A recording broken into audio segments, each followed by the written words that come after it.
ATS online क्लासों में आज आपका फिर स्वागत। कक्षा 11 के लिए भूगोल विषय में अपन पढ़ रहे थे भारत की स्थिति। जहां अपन ने कल पढ़ा होगा भारत की लंबाई, चौड़ाई, अक्षांश विस्तार, देशांतरीय विस्तार, मानक रेखा, बहुत सारी चीजें पढ़ी है। वहीं से आज फिर शुरू करते हैं अपन भारत की स्थिति। कल अपन ने एक जगह पढ़ा था कि भारत का दक्षिणी भाग है हिंद महासागर। ये है हिंद महासागर और इसको दो नामों से जानते हैं। इसको बोलते हैं अरब सागर, इसको बोलते हैं बंगाल की खाड़ी। और अपन ने ये भी पढ़ा था कि भारत की दो प्रकार की सीमाएं हैं, एक स्थलीय सीमा और एक जलीय सीमा। स्थलीय सीमा गुजरात के निकट से लेकर के बंगाल तक लगभग 15,200 किलोमीटर। चाहे छोटा सी बात है वो ध्यान रखने की है, कई बार आ जाते भारत की सबसे अधिक स्थलीय सीमा किस देश से लगती है, और अमूमन अपन इसका जवाब देते हैं चीन, लेकिन ये बिल्कुल गलत है। याद रखना, भारत की स्थलीय सीमा सबसे अधिक बांग्लादेश के साथ लगती है, जो लगभग 4,000 किलोमीटर की लगती है। यानी भारत की सबसे ज्यादा स्थलीय सीमा किससे लगती है? बांग्लादेश के साथ। दूसरा पढ़ा था भारत की सागरीय सीमा, जिसमें अपन ने पढ़ा था अभी सागरीय सीमा है 7,516.6 किलोमीटर। या इसको पूरा आपको याद नहीं रहे तो इसको याद रखना 7,517 किलोमीटर, ये भी याद रख सकते हैं। लेकिन वास्तविकता है 7,516.6 किलोमीटर, लेकिन याद नहीं रहता है तो इसको पूरा पूरा याद रखें 7,517 किलोमीटर लगभग। यानी भारत की जलीय सीमा है द्वीप सहित लगा करके 7,517 किलोमीटर। यहाँ एक सवाल आता है कि भारत का समुद्र तट पर स्थित राज्य कितने हैं? तो देखिए तटीय राज्य है 9। कितने बोले मैंने? हाँ, जोर से बोलो 9। तटीय राज्य कितने हैं? 9। कौन कौन से हैं? गुजरात, महाराष्ट्र, गोवा, कर्नाटक, केरल, तमिलनाडु, आंध्र प्रदेश, उड़ीसा, पश्चिमी बंगाल। ये 9 गिनती करके देख लो, 1 2 3 4 5 6 7 8 9 पूरे हो गए। यानी 8 ये 9 राज्य। तटीय राज्य कितने हैं? 9। ये 9 तटीय राज्य कहलाते हैं जो समुद्र की सीमा एक तरफ से सागर से, या यूं कह सकते हैं हिंद महासागर, और हिंद महासागर के 2 भाग है, अरब सागर और बंगाल की खाड़ी से। तो यार पड़ोसी देशों की बात करें तो कितने, तटीय राज्य की बात करें तो कितने हो गए? 9। अगर यहां पर इसके साथ ही याद करने में भारत के पड़ोसी देश कौन कौन से, अब दुनिया की और कौन कौन से देश हैं जिसकी सीमा भारत के साथ लगती है, यानी दूसरे देशों की जो सीमा लगती है उसको बोलते हैं अंतरराष्ट्रीय सीमा। 2 राज्यों के बीच मिलती जो सीमा लगती है उसको बोलते हैं अंतरराज्यीय सीमा। तो यहां पर बात करें अंतरराष्ट्रीय सीमा या अंतरराष्ट्रीय पड़ोसी देश, जहां अपने पास है पाकिस्तान, पश्चिम में कौन आ गया? पाकिस्तान। नीचे आ गया अपने श्रीलंका, बांग्लादेश, नेपाल, चीन, भूटान, म्यांमार। एक बार नक्शे में देख लें इनको पढ़े। पाकिस्तान नीचे आ गया, श्रीलंका अलग राज्य, यह आ जाएगा बांग्लादेश, यह आ जाएगा म्यांमार, जिसका दूसरा नाम है बर्मा। कई बार आपने बर्मा के नाम सुना हो, बर्मा। यह आ जाएगा भूटान, यह आ जाएगा चीन, और ये आपका है नेपाल। ये पूरा हिमालय क्षेत्र है हिमालय क्षेत्र यानी हिमालय की गोद में बसा हुआ देश है नेपाल।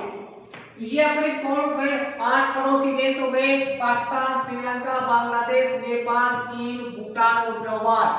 इन सब राज्यों देशों की सीमा भारत के साथ लगती है।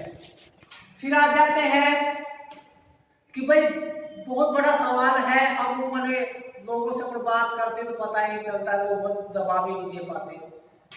सागरीय पड़ोसी देश, ये तो स्थलीय सीमा से लगभग जुड़े हुए हैं, वो पड़ोसी देश यहाँ आ जाता है सागरीय पड़ोसी देश। और सागरीय पड़ोसी देश केवल और केवल 2 है। कौन कौन सा, एक श्रीलंका और यहाँ आपके आ जाता है मालदीव। यानी भारत के अगर सागरीय पड़ोसी देशों की बात करें तो कितने हो गए, 2। कौन कौन से, श्रीलंका और मालदीव। फिर आता है भारत के द्वीप। देखो भारत में वैसे तो लगभग है 204 तो सिर्फ अंडमान निकोबार में, कुल लगभग 500 कुछ द्वीप है भारत में, जिनको 2 नामों से जानते हैं मुख्य रूप से। एक है अंडमान निकोबार द्वीप,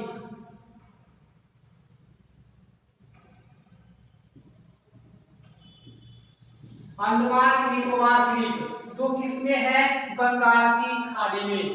जब क्वेश्चन आ जाता है भाई बंगाल की खाड़ी के द्वीप कौन से हैं, अंडमान निकोबार द्वीप। और एक है अपने अरब सागर में, जिसको बोलते हैं यहाँ की तट के निकट है लक्षद्वीप। क्या नाम देते हैं, लक्षद्वीप।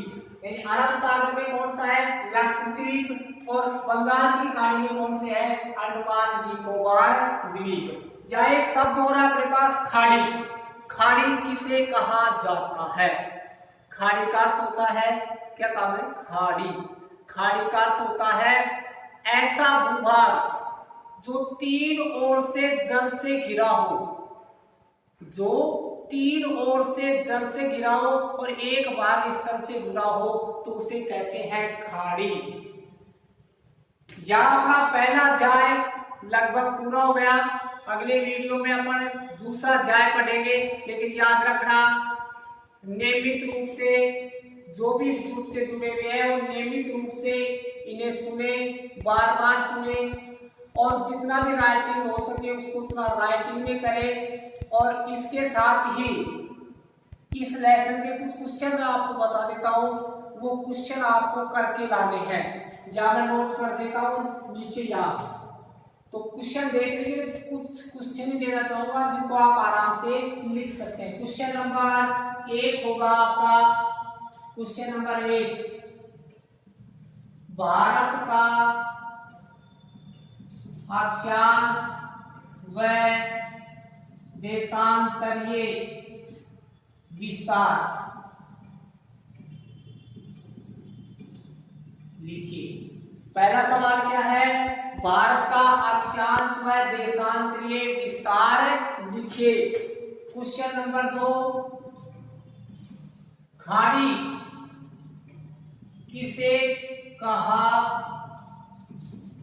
जाता है, खाड़ी किसे कहा जाता है।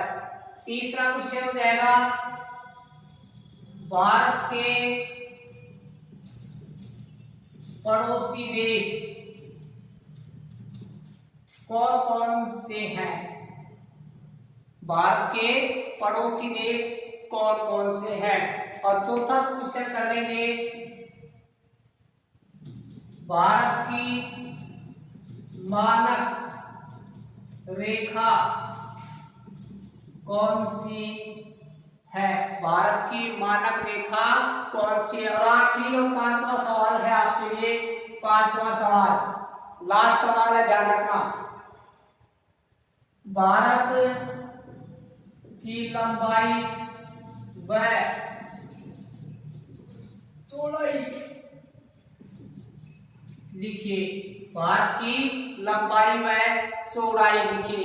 अब एक और आवाज आ रही है, एक सवाल आप करेंगे, एक और लिखवा दो, चलो मैं एक सवाल और लिखवा देता हूँ, छठा सवाल और लिख दीजिए आपके। भारत का क्षेत्रफल लिखिए, भारत का क्षेत्रफल लिखिए। ध्यान रहे वीडियो बार बार देखें, लगातार देखें, जो भी आवश्यक है उसे लिखें, लगातार होमवर्क करें और फिर कल फिर मिलते हैं अगले वीडियो के साथ। धन्यवाद।